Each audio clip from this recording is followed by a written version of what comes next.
Bajaj Auto has been attributed to massify performance motorcycles, and this value for money performance motorcycles cred comes to it from one brand Pulsar.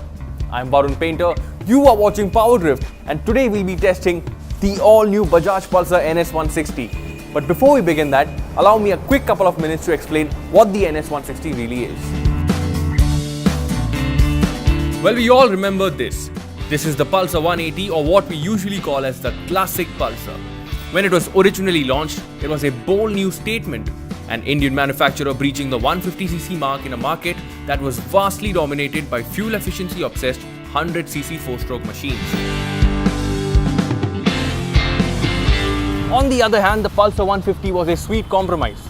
Not as big as the Pulsar 180, but still an update for everyone who were looking at the brawn of the 180 with decent fuel efficiency and decent performance. Believe it or not, the Pulsar 150 is still the market segment leader, with sales close to 35,000 units per month. So, why change a successful formula? Well, ironically, brand Pulsar is about to mature, to be about 18 years old. So perhaps it's only obvious that its most selling Pulsar dons a more recent, more relevant form. Given that context, the Bajaj Pulsar NS 200 is a more powerful elder sibling, while the NS 160 dons a similar form factor, same brawn, aimed at an entry towards sportier riding. The sharp, edgy design carries the familiar Pulsar naked sport styling, including the same exact perimeter frame that we loved on the NS. The 160 looks similar to the NS 200 from a distance. It's only when you go closer would you notice the kicker, the smaller swing arm, smaller tires and the 160 badging. However, the party trick of the NS 160 is this all-new engine. And it is the only air-cooled engine in this class that sports an oil cooler, which allows it to churn a class-leading power output of 15.5 PS at 8,500 RPM and a torque output of 14.6 Newton meters at 6,500 RPM. And all of this without having to compromise on the refinement quotient.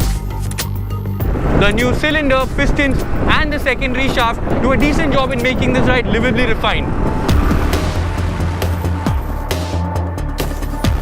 On paper, the NS 160 has the smallest disc size at 240mm, but it is pretty adequate for this tire chassis suspension setup.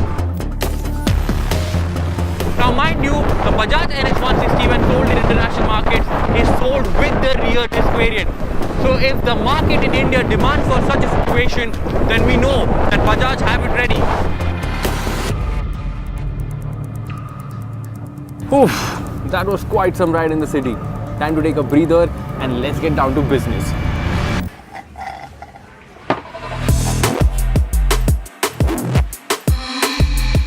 Now the low and the mid-range run on the NS 160 is quite punchy, but if you're ever caught up in an overtaking situation, ringing the throttle will remind you that this is a commute-friendly 160cc motorcycle. While the refinement is not as polished as the FZ or the Gixxer, it is certainly a livable first-generation engine. I loved the feedback from the perimeter frame, and the NS 160 is the only bike in its segment that gets that frame. I've said this before, but I'll say it again, that this is the same frame that we saw on the NS 200, and that was one of the reasons why the NS 200 handles so well. One way to look at it is that the NS now gets a little more expensive equipment, but another way to look at it is that this now adds a fair amount of weight to the motorcycle. While in motion though, you will not feel the weight, and the suspension is tuned way more for commuting rather than spirited riding. At 805mm of seat height, it is 10mm more than the rest of the category. But at 170mm, it enjoys 10mm more of ground clearance than the rest of the category, which makes going from point A to point B that much easier.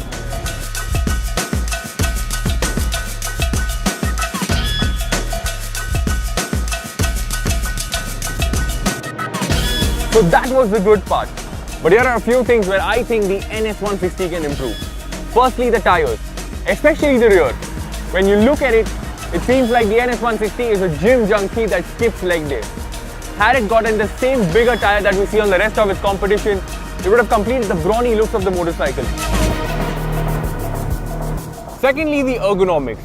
For a bike that has been named Naked Sports, its rider's triangle is a lot more inclined towards the comfortable stance rather than the sweet spot that we saw on the NS200. For someone who is as tall as I am, it required a little more than normal getting used to. Thirdly, brand Pulsar has always been known for bringing something new in its category. However, it is Honda's CBS that shines as a better value proposition when it comes to braking in this category.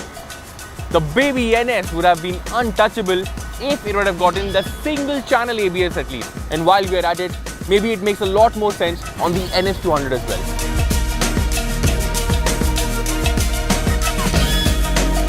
I mean, I understand that it would have added a bit on the price and the weight, of which the latter is my last point. At 142 kilograms of curb weight, it is 2 kilos heavier than the CBS variant of the Honda Hornet. That combined with the raised saddle height could make it uncomfortable for new riders.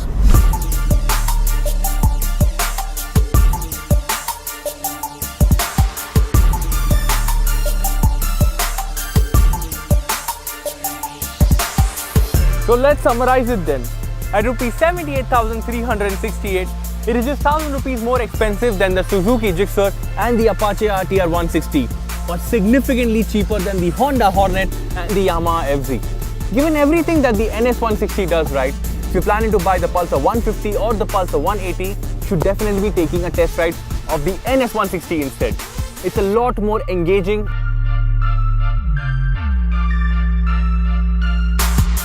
However, if sportiness and fun is your thing, then I still think the Apache RTR 160 has the edge.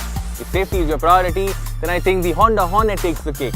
The Gixxer, for me, is the most well-rounded package in the market, but Bajaj has a huge advantage when it comes to its widespread dealership network and economical spare parts.